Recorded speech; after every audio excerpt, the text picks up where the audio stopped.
Story with 5 পেতে হলে গল্পের স্বাদ ধরতে হবে স্টোরি উইথ 5-এর হাত।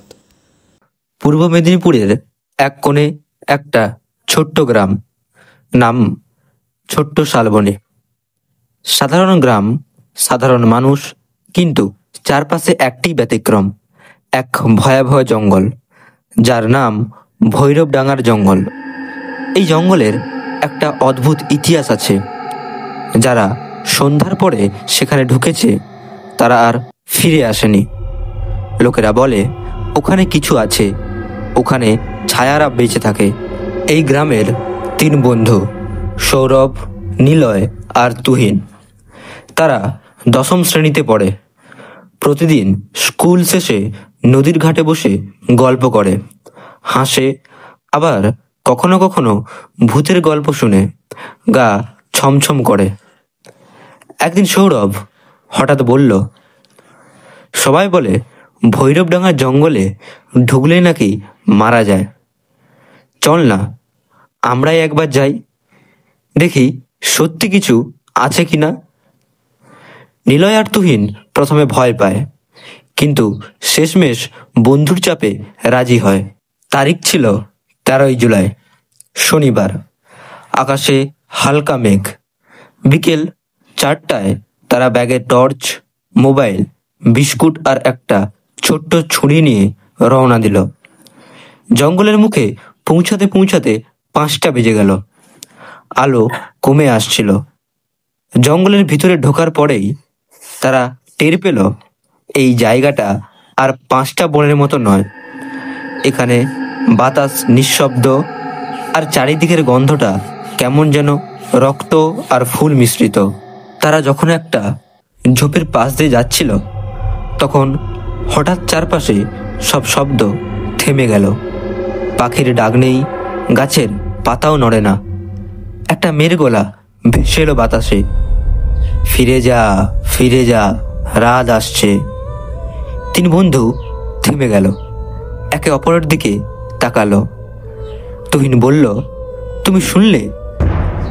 নিলয় বলল, হ্যাঁ, কেমন যেন ঠান্ডা লাগছে হঠাৎ করে। তারা হাঁটতে হাঁটতে জঙ্গলের এক গভীর রাস্তায় পৌঁছালো। চারপাশে গাছ এত ঘন হয়ে গেছে যে আলো ঢুকছে না। মোবাইলে আলো জ্বালিয়ে সামনে এগোতেই তারা বুঝলো পেছনের রাস্তা উধাও। যেখান থেকে এসেছে সেটা আর নেই। সৌরভ চিৎকার করে বলল, এটা কি করে হলো? আমরা তো এই দিক দিয়ে এসেছি। নিলয় মোবাইল দেখে বলল, লোকেশন কাজ করছে না, নো সিগন্যাল। হঠাৎ একটা পুরনো পুকুরের পাশে বসে থাকা একটা ছেলে চোখে পড়ল। পরনে ময়লা জামা, মুখ নিচু। তুহিন জিজ্ঞেস করল, এই ভাই, তুমি এখানে বসে আছো কেন? ছেলেটা মাথা তুলল। তার চোখে কোনো চোখের মণি নেই, একটা সাদা শূন্যতা। সে বলে উঠল, তোমরাও এসেছো? আমরাও এসেছিলাম, 3 জন ছিলাম, আমিও তো বেঁচে নেই আর। তারপর সে হঠাৎ হাওয়ার মতো মিলিয়ে গেল। 3 বন্ধু ছুটে পালাতে চাইল, কিন্তু যেন গাছগুলো তাদের ঘুরিয়ে ফিরিয়ে এক জায়গায় নিয়ে এলো। এক বিশাল এলাকা, জায়গাটা ভর্তি লাল ফুলে, রক্ত জবা ফুল, কিন্তু ফুলগুলো যেন স্বাভাবিক না, গন্ধটা গা জ্বালিয়ে দিচ্ছে। তুহিন মাটিতে বসে পড়ল। ওগুলো ফুল না, ওগুলো কারা যেন আমাদের দিকে তাকিয়ে আছে। হঠাৎ আকাশে বজ্রপাত। ঘড়িতে বাজলো ঠিক রাত 8টা। চারপাশের গাছগুলো দুলছে না, বরং যেন শ্বাস নিচ্ছে। জঙ্গলের ভেতর থেকে একটা ছায়া এগিয়ে আসছে ধীরে ধীরে। তার মুখ নেই, হাত নেই, কিন্তু সে হাঁটে। তার পিছনে আরেকটা, আরও একটা, আরও অনেকগুলো। তারা এক জায়গায় একটা ছোট্ট কুঁড়েঘর দেখতে পেল। ভেতরে আলো জ্বলছে। ঘরে বসে একজন বুড়ি, চুল সাদা, চোখে আলো নেই। সে ধীরে ধীরে বলল, ফুলের গন্ধ পেলে তোরা চলে যেতিস, কিন্তু তোরা তো এসেছিস। তোদের আলো নিভে যাবে ঠিক আগের মতো। তিনজনের টর্চ একে একে নিভে গেল। সেই মুহূর্তে বুড়ির মুখটা ফেটে গেল, গর্তে পরিণত হলো।